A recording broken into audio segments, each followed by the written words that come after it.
Si est-il une des plus grandes frustrations de l'année en tennis. Alors que tout coïncidait pour que l'on assiste à une nouvelle finale d'anthologie entre Rafael Nadal et Novak Djokovic à Wimbledon, l'Espagnol a été obligé de déclarer forfait pour la demi-finale. Touché au niveau des abdominaux, il avait pu remporter tant bien que mal son quart, mais n'a pas pu être en mesure de tenir sa place face à Nick Kyrgios. Une terrible désillusion pour le tennisman de 36 ans qui a vu son grand rival empocher un 21e titre en Grand Chelem et se rapprocher de nouveau de son record, lui qui en a remporté un de plus.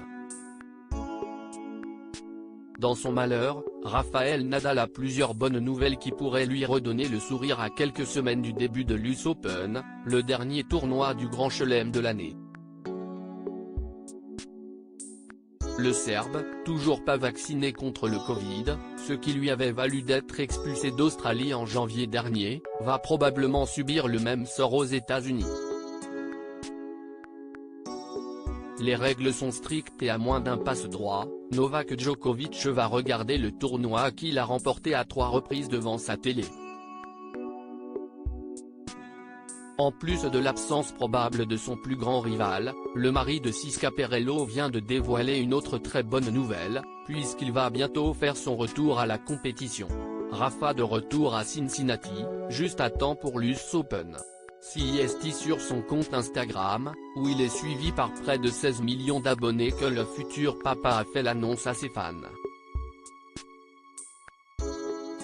Cincinnati, écrit-il dans un premier temps avec un emoji avion. Super content de jouer une nouvelle fois à Cincy.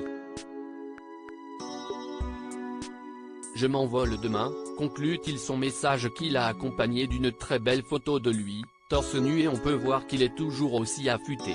Encore à Majorque, son île de naissance, au moment de la publication, Rafael Nadal doit désormais être dans les airs en direction de l'Ohio. Une nouvelle qui a ravi ses fans puisque la publication a déjà été likée plus de 215 000 fois en moins de 24 heures.